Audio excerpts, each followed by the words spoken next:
Fleet Commander Zax Vorn stood at the viewing window of Space Station Epsilon, his forearms clasped behind his back. The asteroid belt of KX-447 stretched before him, a field of riches that remained just out of reach. The mining operation was failing. Equipment broke down daily. Workers from 17 different species complained about conditions.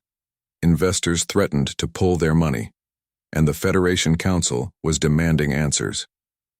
"Commander, the quarterly reports are ready. For your review," said Subcommander Nelia as she entered his office. Her thin frame and pale blue skin reflected the harsh station lights. "The numbers are worse than last month." Zax Vorn's outer eyelids flickered in frustration. "How much worse?" "Production is down 43%. Costs are up 67%. 3. More drill teams have requested transfers." Nelia placed the report on his desk. "The council is sending a representative next week. They're talking about shutting us down." Zax Vorn turned from the window. His career of 200 years was about to end in failure. "What about the new adaptive drilling systems from the VEX Consortium?" "Failed in testing. The radiation from the asteroid core damaged the neural circuits." Nelia's voice carried no emotion, just facts. "No known species can work directly in those conditions for more than a few hours." Zax Vorn moved to his desk and pulled up a star chart. "No known species in the Federation, perhaps." He zoomed in on a small blue planet in an unremarkable solar system.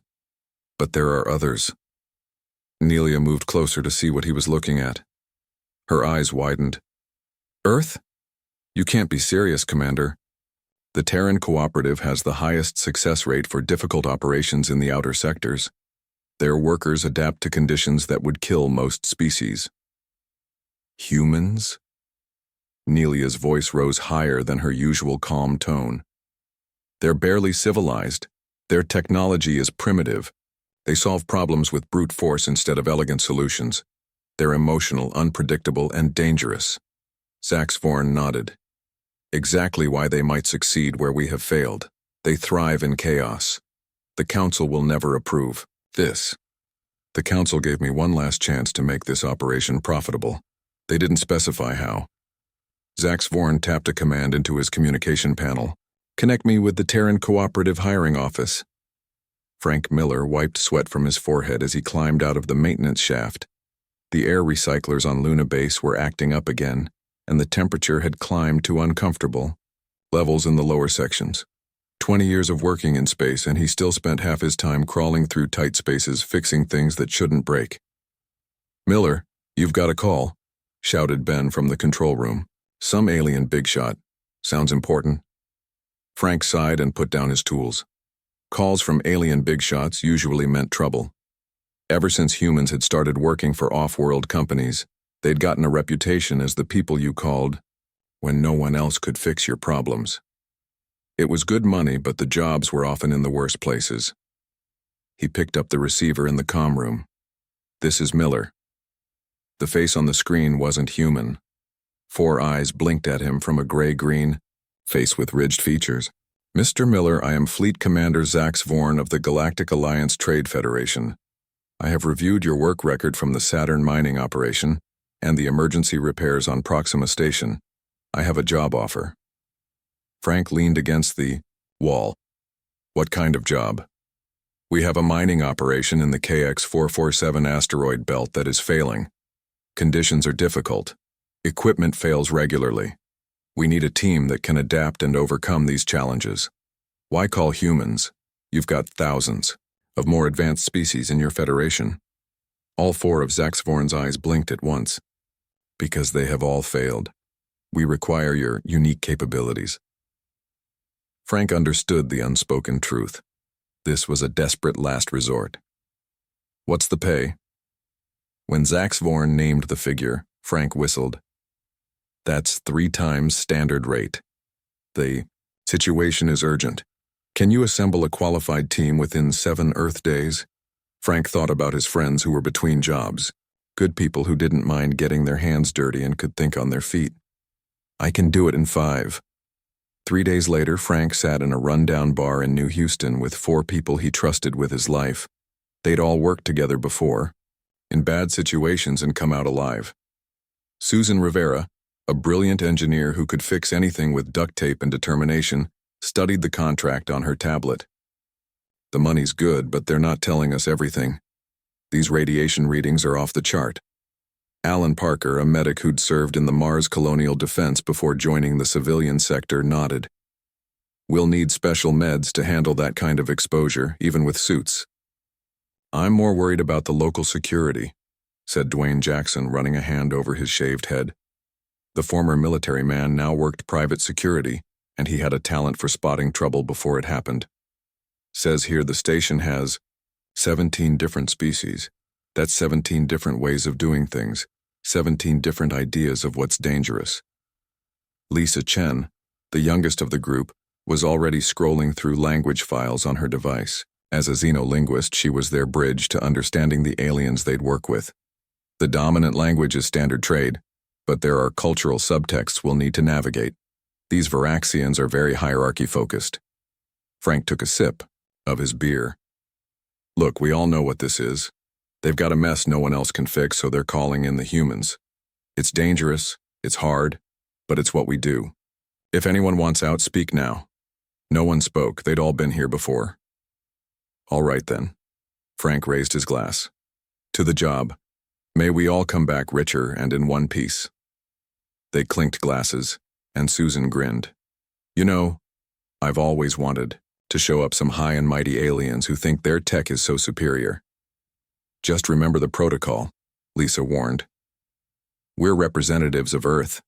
No punching aliens unless they punch first. Dwayne laughed. That rule exists because of what happened on Europa Station, doesn't it?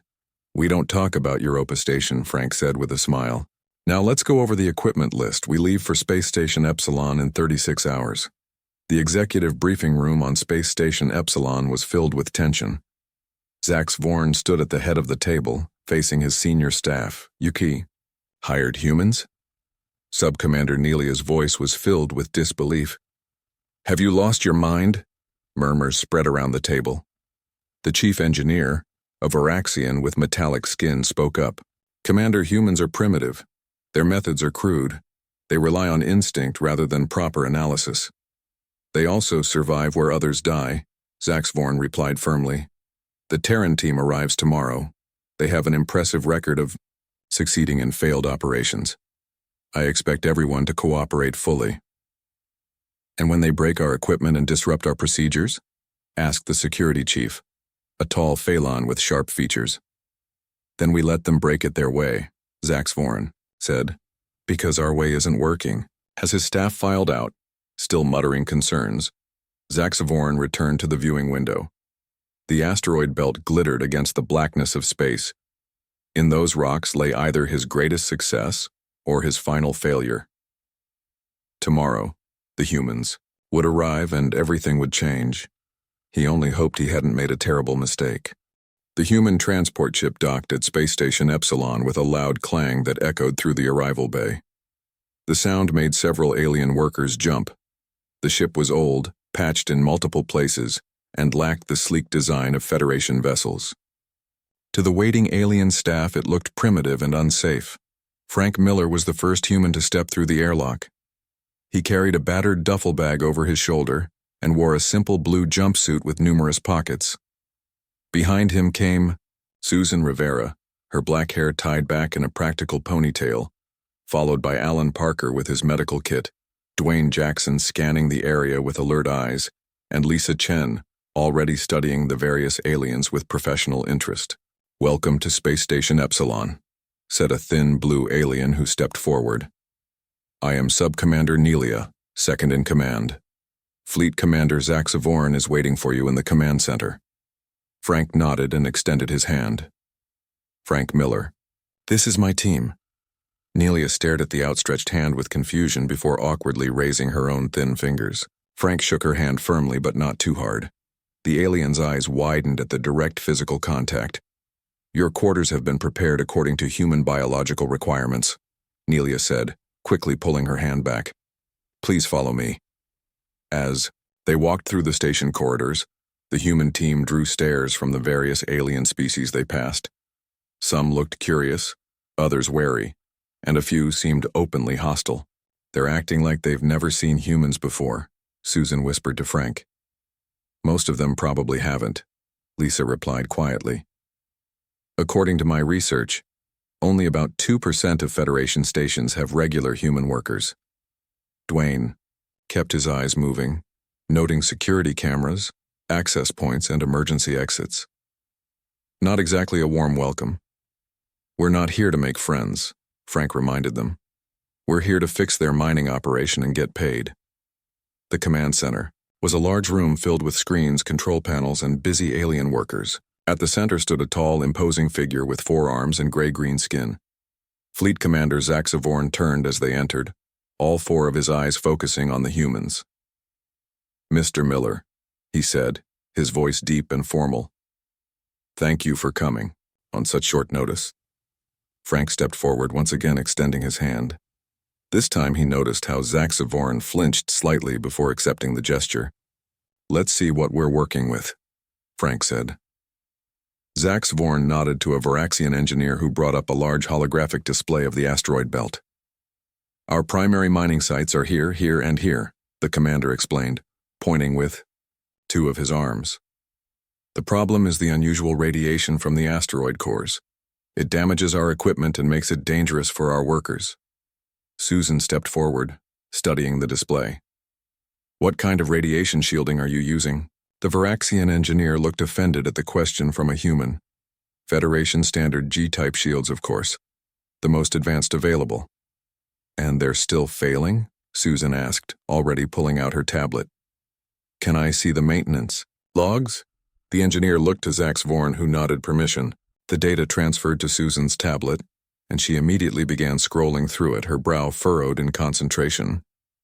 What about your drilling approach? Frank asked, pointing to the largest asteroid on the display. You're coming in from the top side, but the mineral readings are stronger on the far side. The far side has even higher radiation levels, explained the engineer. Our equipment cannot function there at all.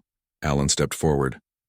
What about your medical protocols for radiation exposure? How many workers have gotten sick?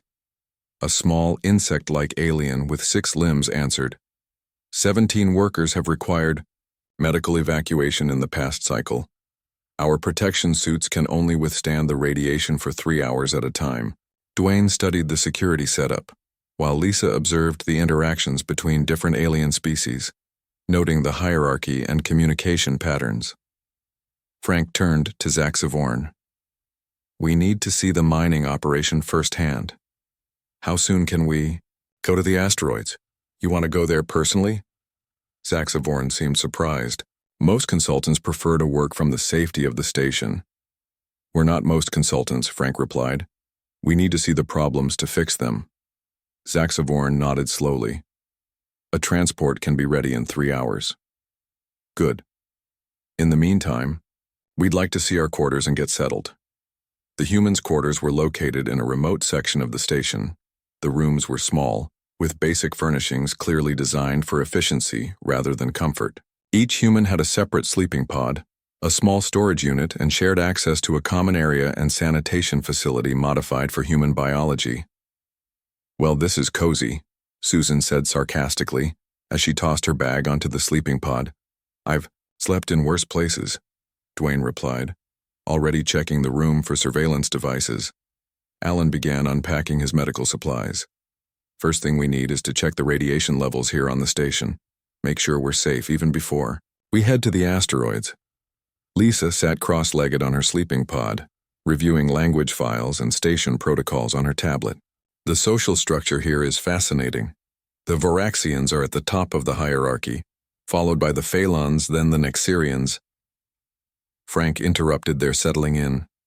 Listen up, team. We've got 3 hours before we head to the mining site.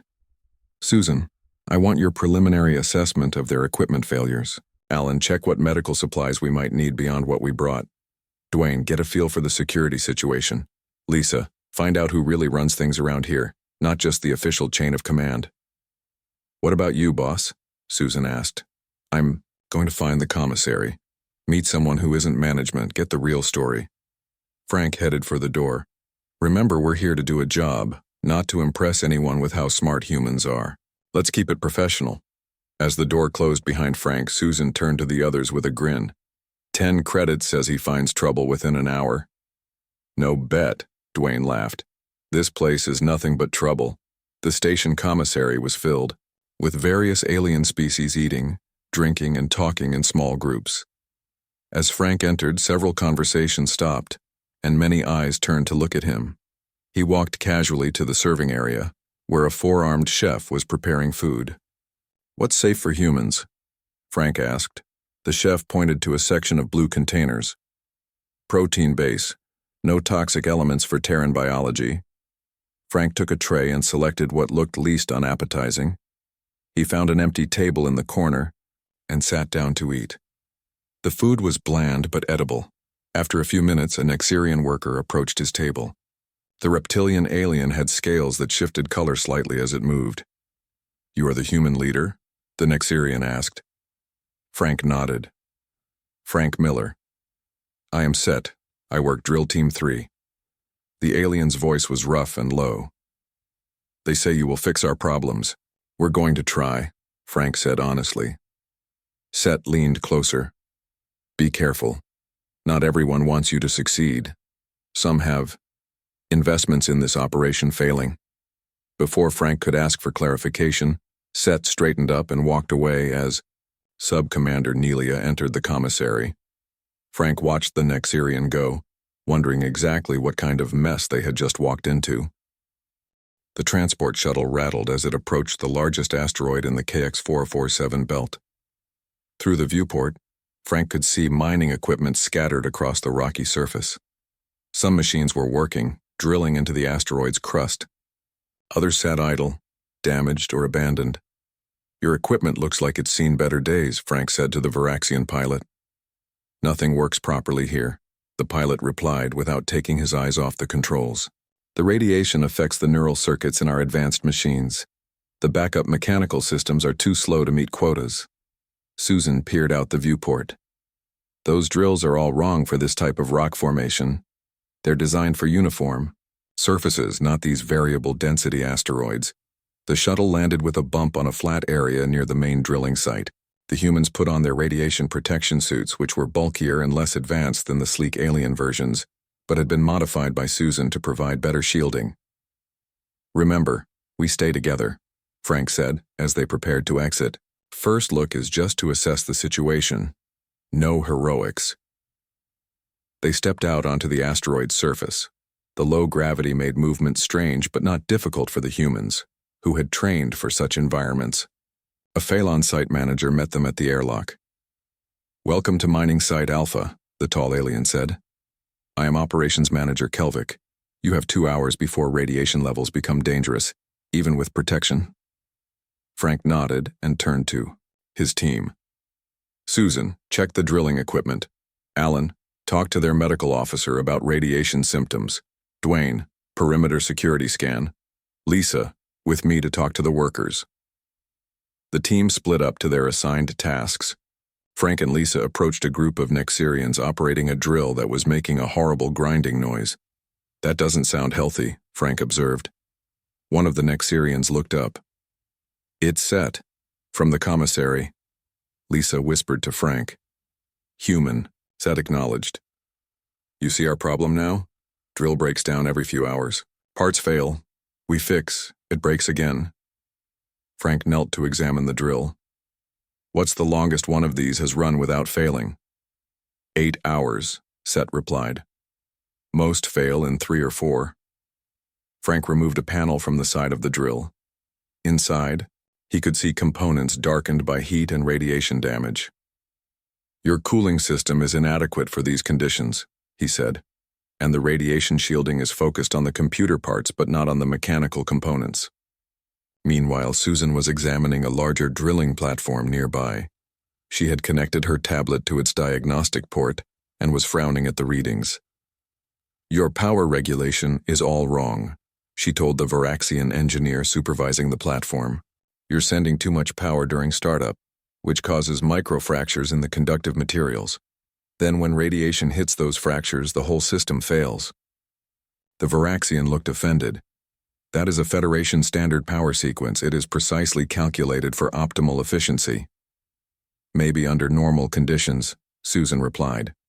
But not here. Look. She showed him her tablet screen with 2 power curves. This is your current sequence. This is what it should be for these conditions. Across the site, Alan was reviewing medical data with the site's medical officer, a small, 6-limbed alien. Your workers are showing early signs of radiation poisoning before your detectors even register dangerous levels, Alan pointed out. That suggests your detectors are calibrated incorrectly for this specific type of radiation. Dwayne walked the perimeter of the site, noting the security measures and natural features. He stopped at a ridge overlooking the operation and took radiation readings with a handheld device. After an hour, the team regrouped near the shuttle. What have we got? Frank asked. Their equipment is wrong for the job, Susan said. They're using neural-based computer systems that are too sensitive to radiation. They need simpler, hardened electronics or even mechanical systems for these conditions. Workers are getting sick because they don't understand the radiation properties, Alan added. It's penetrating their suits at the joint seams, but their detectors aren't picking it up. Security is focused on protecting equipment from outside threats, Dwayne reported. But their biggest threat is the environment itself. The workers know there's a problem, but feel management won't listen, Lisa said. There's a cultural gap between the Varaxian managers and the Nexirian workers. Frank nodded. Let's head back to the station. I have an idea, but we'll need to convince Commander Zaxvorn to try something completely different. As they boarded the shuttle, the operations manager approached Frank. Did you find a solution, human? We found several problems, Frank replied. Solutions come next. Back on Space Station Epsilon, Frank and his team met with Commander Zaxvorn in the briefing room. The holographic display showed the mining operation from multiple angles. Your operation is failing for 3 main reasons, Frank began. First, your equipment is too advanced. Too advanced? Zaxvorn's 4 eyes blinked in confusion. Yes, the neural circuits and quantum processors you're using can't handle the radiation. You need simpler hardened systems. Mechanical where possible, basic electronics where necessary. That would be taking a step backward, objected the chief engineer. Production would slow significantly. Better slow than stopped, Susan countered. And with proper design, we can make systems that work continuously instead of breaking down every few hours. Second, Frank continued, your radiation protection is inadequate. You're focused on stopping the wrong type of radiation. Alan stepped forward. The radiation from these asteroids has unusual properties. It's why your sensors don't detect the danger until it's too late. Your workers are being exposed to harmful levels long before alarms sound. And third, Frank said, you have a coordination problem. The Varaxian managers and Nexirian workers have different ways of communicating. Important information isn't being shared effectively. Lisa nodded. The Nexirians know when equipment is about to fail based on sounds and vibrations, but they don't report it because the Varaxian protocol requires quantitative data they can't provide. Zaxvorn was silent for a moment, considering. What do you suggest? A complete redesign of your approach, Frank said. Susan has plans for modified equipment that will work in these conditions. Alan can recalibrate your radiation detectors and improve your protection protocols. And we need to establish a new communication system between managers and workers. This would require significant changes to our established procedures, Nelia objected. Your established procedures are failing, Frank pointed out. Sometimes you need to step backward to move forward. Zaxvorn looked at the holographic display of the struggling operation. How quickly can you implement these changes? We can modify one drill team's equipment in 3 days as a test, Susan said. If it works, we can scale up from there.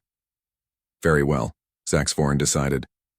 You have authorization to proceed with one team. Prove your methods work and we will consider broader implementation. As the meeting ended, Nelia approached Frank in the corridor outside. Commander Zaxvorn is taking a significant risk trusting humans with this operation. If you fail, his career is finished. We won't fail, Frank said simply. Nelia studied him with cool eyes. There are those who believe the operation should be abandoned altogether. Be careful, human. As she walked away, Dwayne joined Frank. I don't trust her.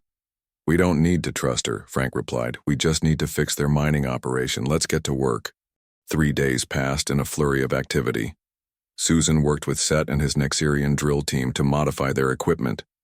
She removed the sensitive neural circuits and replaced them with simpler, hardened electronics. The new systems weren't as elegant, but they were much more resistant to radiation. This is primitive technology, complained the Varaxian engineer assigned to assist them. These circuits are decades behind current standards.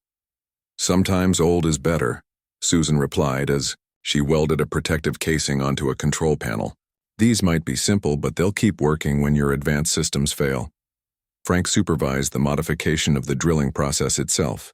Instead of the precise, computer-controlled approach the aliens preferred, he implemented a more adaptive system that could be adjusted by the operators based on how the drill felt and sounded. You want them to determine drill pressure based on vibration patterns? The Varaxian engineer was horrified. That's completely subjective. The Nexerians can feel those vibrations better than any sensor, Frank explained. They evolved on a planet with constant seismic activity. Their natural abilities are more reliable than your instruments in these conditions. Meanwhile, Alan worked with the medical team to redesign the radiation protection suits. He found that the alien suits, while technically advanced, had fundamental design flaws for the specific radiation type found in the asteroids. Your suits are designed to block alpha and beta radiation, Alan explained to the medical officer. But these asteroids emit a different radiation pattern that passes right through your shielding at the molecular seams. Dwayne improved the security protocols, focusing not on external threats but on monitoring equipment status and worker safety. His system included regular check-ins and buddy protocols that the aliens found unnecessarily redundant. Why do workers need to verify each other's status? Asked the security chief. The suits have automated monitoring. Automated systems fail, Dwayne said, especially here. Having a second set of eyes can catch problems before they become dangerous. Lisa worked on bridging the communication gap between the Varaxian managers and Nexerian workers. She created a simplified reporting system that allowed the Nexerians to flag potential problems based on their sensory perceptions without requiring the precise data the Varaxians usually demanded. On the 4th day, the modified drill team was ready for testing. Frank, Susan, and Zax Vorn watched from the observation room as Set and his team took their positions on asteroid KX-447 Alpha. This will be the true test, Frank said. If our modifications work, the drill should operate continuously for at least 8 hours without failure. Your primitive approach goes against all Federation mining protocols, Nelia commented from behind them. Frank hadn't heard her enter the room. Sometimes protocols need changing, Zax Vorn replied, surprising. Frank, begin the operation, he ordered through the communication system. On the asteroid, Set's team activated the modified drill. It roared to life, louder than the Federation models, but with a steady rhythm that felt right to Frank's experienced ear. The drill bit, redesigned by Susan to work with the variable density of the asteroid material, began cutting through the rock at a consistent rate.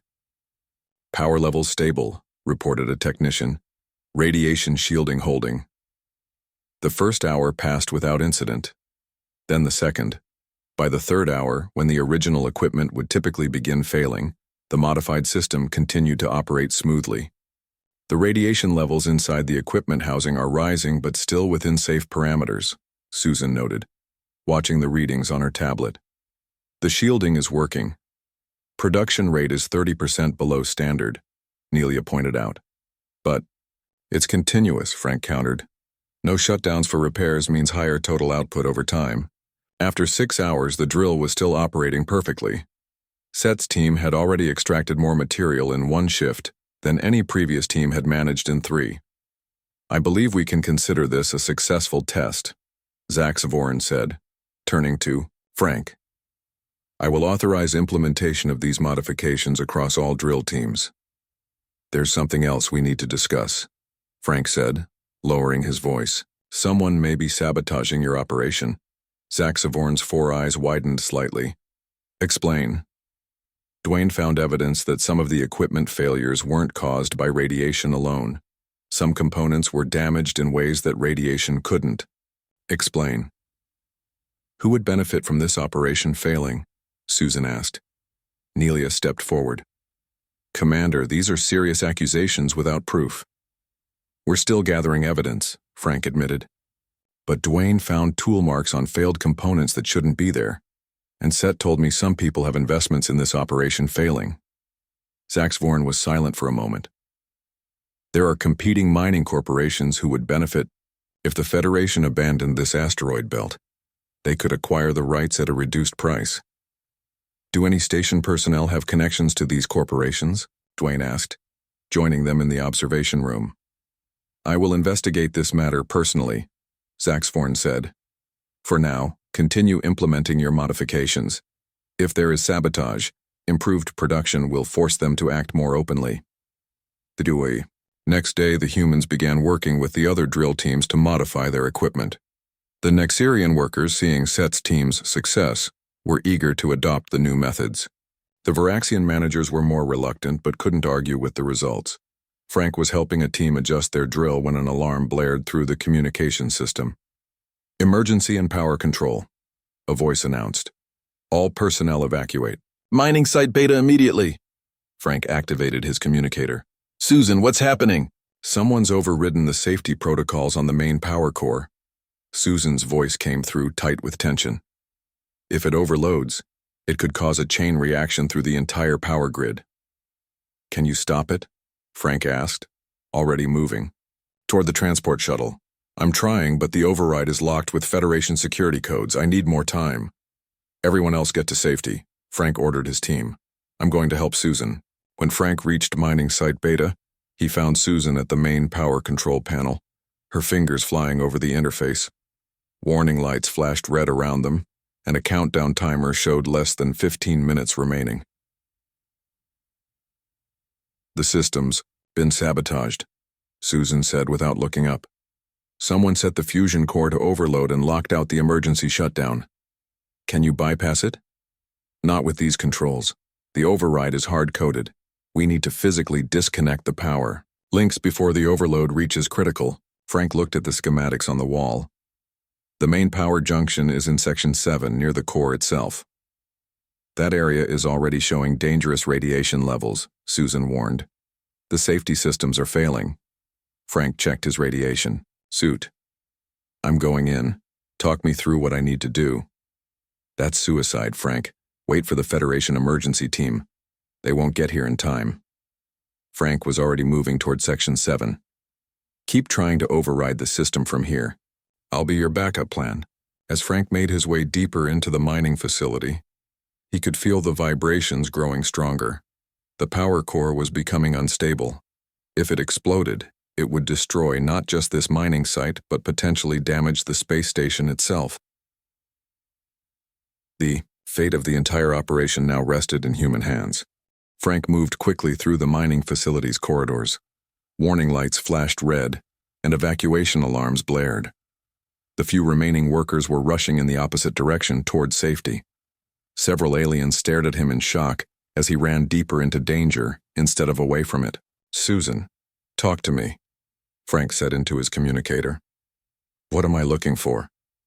You need to reach the primary junction box. Susan's voice crackled through the static. It should be on the wall in Section 7. The radiation is interfering with communications, so I might lose you. Just tell me what to do when I get there. There are 3 main power conduits. You need to physically disconnect them in the right sequence. Blue, then yellow, then red. If you do them in the wrong order, it could trigger the overload immediately. Frank reached a heavy security door marked with alien symbols. His translator indicated it was Section 7. The door was locked down due to the emergency, but the manual override still worked. He cranked the heavy wheel until the door slid open with a groan of protest. Inside, the air was filled with an eerie blue glow. His radiation detector was beeping rapidly. warning that even with his protective suit, he had limited time before exposure became dangerous. "I'm in Section 7, Frank reported. "Radiation levels are high." "You've got 10 minutes before the core overloads," Susan replied, her voice breaking up. "Find the junction box. Should be north wall." The communication cut out. Frank was on his own.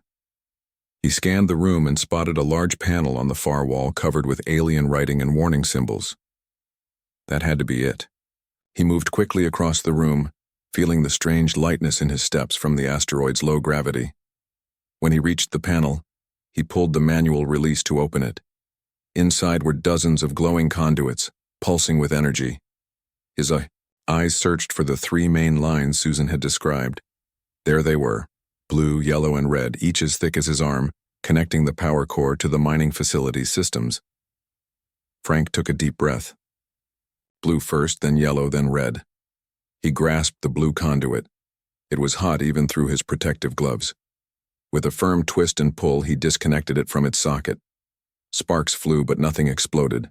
One down. He reached for the yellow conduit next. As his hands closed around it, the entire room shook with a violent tremor. He nearly lost his balance but steadied himself against the wall.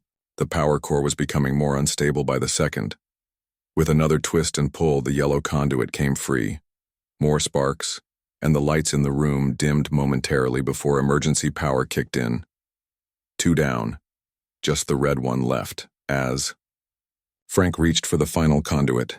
He heard a noise behind him. He turned to see a figure in the doorway, Nelia, the sub-commander, holding what looked like a weapon. "Step away from the junction box, human," she ordered. "The core is going to overload," Frank said, not moving his hand from the red conduit. "This whole place will be destroyed." "That is the intention," Nelia replied coldly. "The Cygnus Mining Corporation will pay generously for the rights to this asteroid belt, once the Federation abandons it as too dangerous." "You're sabotaging your own operation for a competitor?" Frank couldn't believe it. "What about Zaxavorn, the workers?" "Casualties in business are unfortunate, but sometimes necessary," Nelia said. "Now step away, or I will be forced to shoot you." Frank looked at his radiation detector. The levels were rising rapidly. Even if he survived Nelia's weapon, the radiation would kill him soon if he stayed. "You know what makes humans different from your species?" Frank asked, stalling for time as he inched his hand closer to the red conduit. "Your primitive emotions? Your biological inefficiency?" Nelia took a step closer, weapon raised. "Our willingness to sacrifice for others," Frank said, and with that, he lunged for the red conduit, yanking it free from its socket. The room plunged into darkness for a moment. Before dim emergency lights activated, the ominous hum of the overloading power core faded to silence. Nelia fired her weapon, but in the darkness the shot went wide. Frank ducked behind the junction box as a second shot sizzled past his head. Then a new voice spoke from the doorway. "Drop your weapon, Sub-Commander." Zaxavorn stood there with Dwayne and 2 security officers. Nelia hesitated, then lowered her weapon. "How did you know?" she asked. "We didn't," Dwayne answered. "But when Frank reported sabotage, we started monitoring all communications. Your contact with the Cygnus Corporation wasn't as secure as you thought." "Take her to the brig," Zaxavorn ordered. "The Federation Council will determine her punishment." As the security officers led Nelia away, Zaxavorn turned to Frank. "You need immediate medical attention. The radiation levels in this room are far beyond safe limits." Frank nodded, suddenly feeling lightheaded. "Did everyone else get out safely?" "Yes. Thanks to your warning, all personnel were evacuated. Only you were foolish enough to run toward the danger." "Not foolish," Frank said as Dwayne helped him walk toward the exit. "Just human." 2 weeks later, Frank stood at the viewing window of Space Station Epsilon, watching the mining operation below.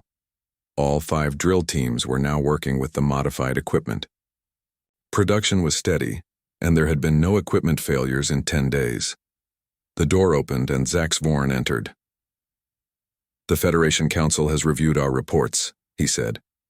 "They have approved full implementation of your methods across all Federation mining operations in high radiation environments." Glad to hear it, Frank replied. They also asked if your team would consider a permanent consulting contract. There are several other troubled operations that might benefit from the human approach. Frank smiled. I'll have to discuss it with my team, but I think they'll be interested. I must admit, Zaxvorn said, when my staff asked if I had lost my mind for hiring humans, I had my own doubts. Your species has a reputation for being unpredictable and emotional. And now? Now I understand that those same traits make you uniquely valuable. Where our logical, standardized approaches fail, your adaptability and intuition find new paths forward. Susan entered the room, carrying her tablet. The final modifications to Drill Team 5 are complete, she reported. They're already showing a 15% improvement in efficiency. Excellent, Zaxvorn said. The Federation accountants will be pleased. As Susan and Zaxvorn discussed technical details, Frank continued to watch the operation below. The drills moved steadily across the asteroid surface, cutting through rock that had resisted the Federation's best technology until humans arrived with their primitive solutions. In a galaxy full of advanced civilizations with technology beyond Earth's dreams, it turned out that the human approach still had value, not because humans were stronger or smarter or more advanced, but because they thought differently, they improvised, they took risks, they persisted, and sometimes that made all the difference. In the commissary later that evening, Frank sat with his team, celebrating their success with drinks. Set and several other Nexerian workers had joined them, along with a few curious Varaxian engineers who had initially been the most skeptical of human methods. To successful cooperation, Frank said, raising his glass. And to humans, added Set, who are crazy enough to run toward danger instead of away from it. The aliens and humans laughed together, a sound that would have been unimaginable just weeks before. As Frank looked around at the mixed group, he realized they had accomplished something more valuable than saving a mining operation. They had built a bridge of understanding between species. Perhaps that was the most human accomplishment of all.